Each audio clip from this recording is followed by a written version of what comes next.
Welcome to another episode of the State of African Agriculture. Today we have Dr. Augustine Okoruwa. He's the head of EatSafe Country Program in Nigeria. We'll be discussing the EatSafe project, which is aimed at enabling lasting improvements in the safety of nutritious food in informal markets by focusing on the consumers. Join me as I speak to him.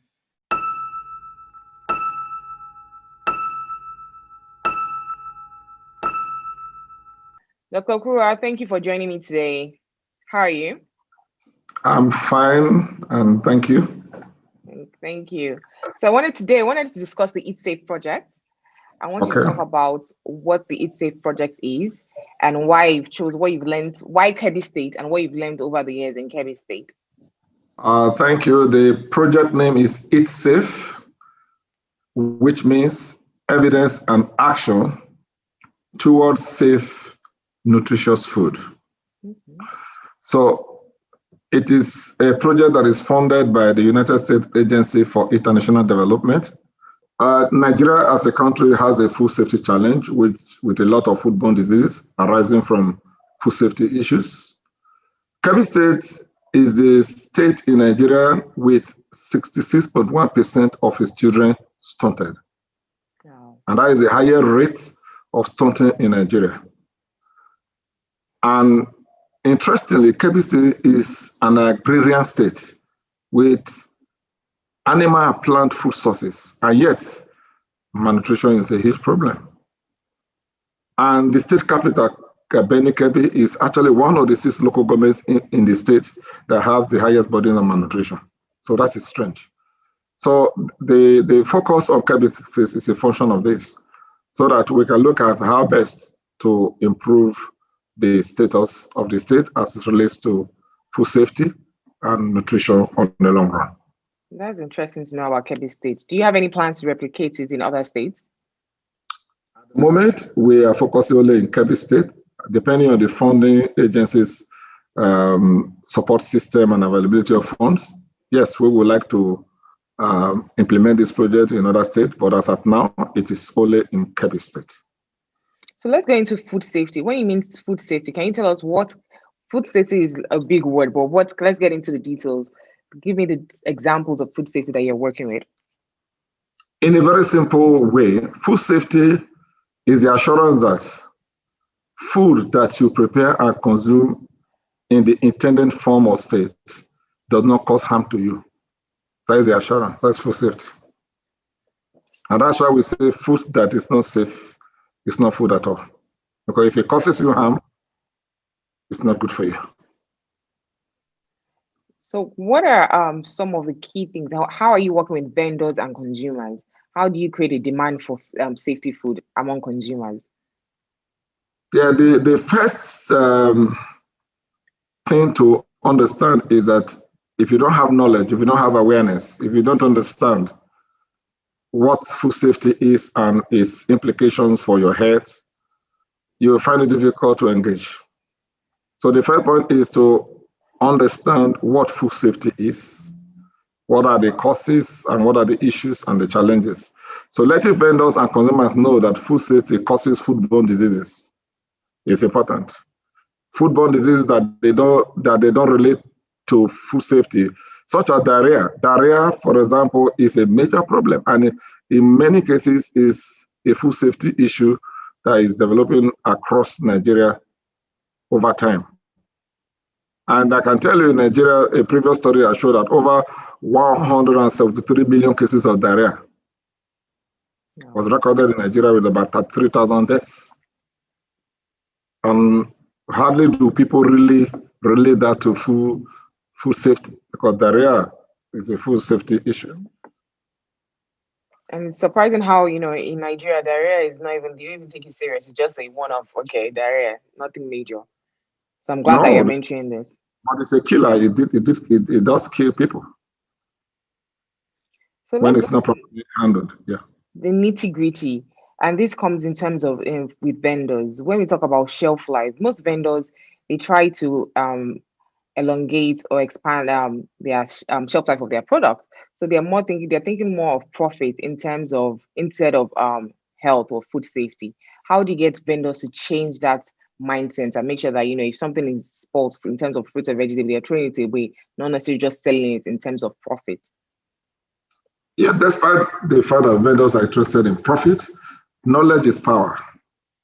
When they are provided with the consequences of their actions, when they understand how it impacts on them, the general public, and even their family members, on the consequences, for example, of using hazardous chemicals to preserve food products that households consume, and how that takes people to the hospital, and they get sick, and some die out of food poisoning, out of food infections, and out of the dangerous chemicals, some cancerous tissues in the body that result in causing cancer in the body that result in deaths.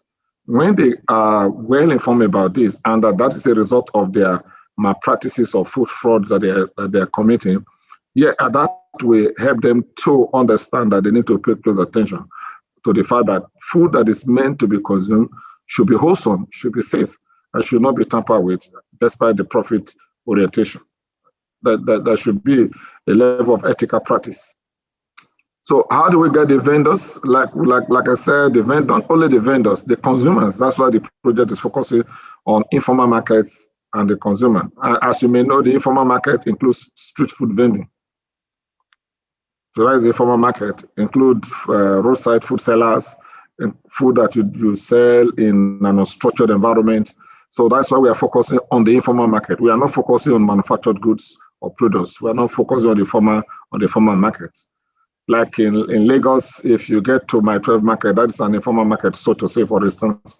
You go to other markets, it's an informal market whereby you can see people selling different kind of raw materials and other products that you see. In Kebbi State, we are looking at 3 informal markets. We're looking at the central market. We're looking at the Soho Kaswa market, and then the Yara market. There are 3 markets of focus.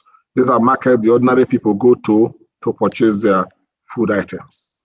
And we have a lot of vendors that are selling different commodities: rice, maize, cowpea, soya bean, aquaculture, that is fish from aquaculture, then beef, then vegetables. These are in these informal markets. They are sold in the raw form. They are sold in the semi-finished form mostly. This require that the consumers actually also buy ready to eat. And so this is why the food safety component comes in.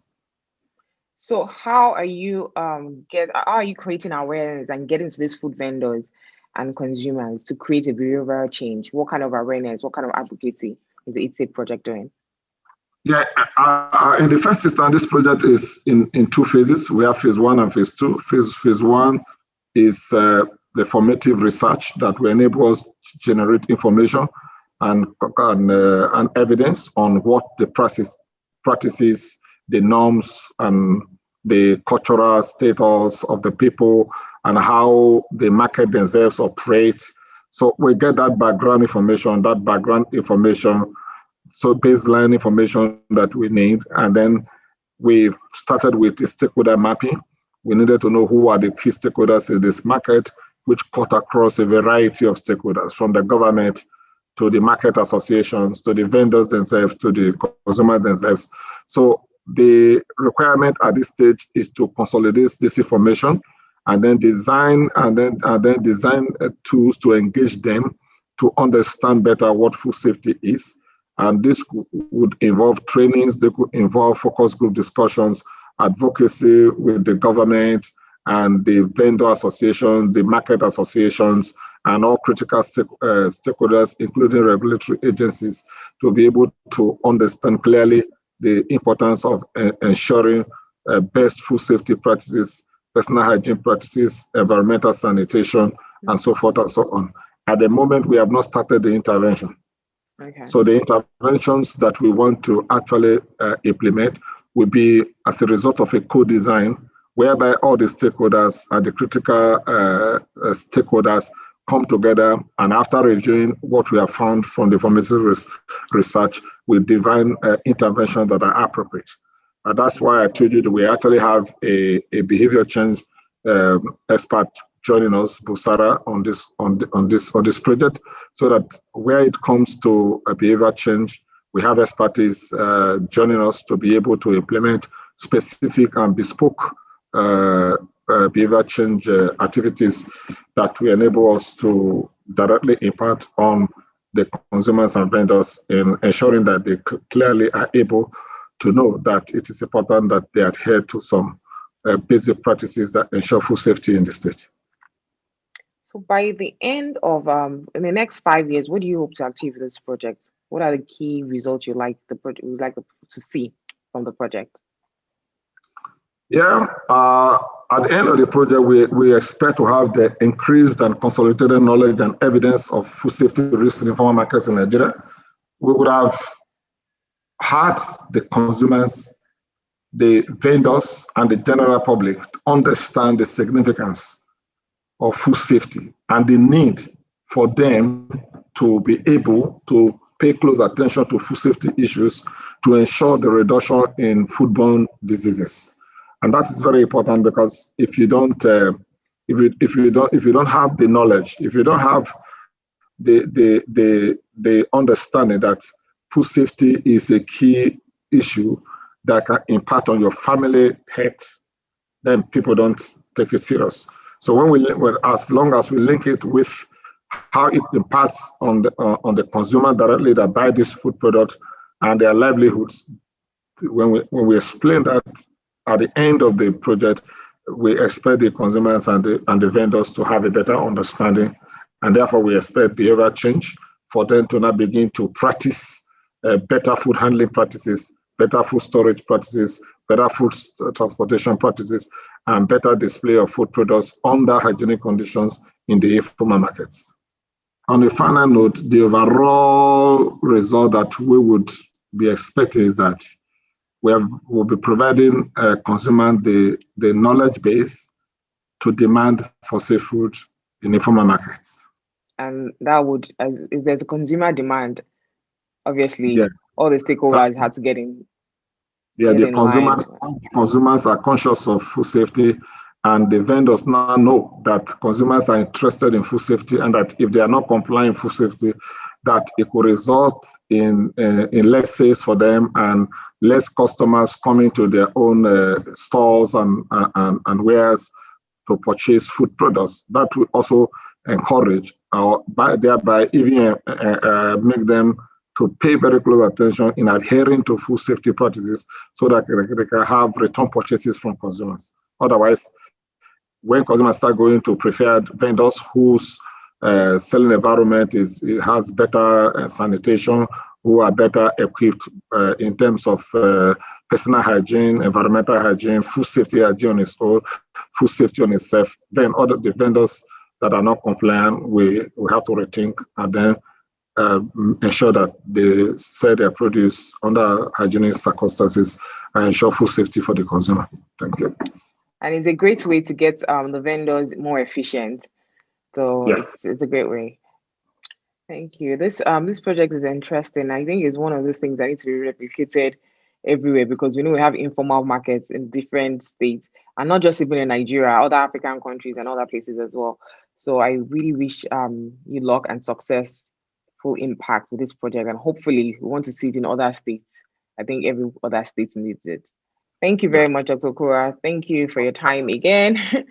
And I wish you success and more impact in this project.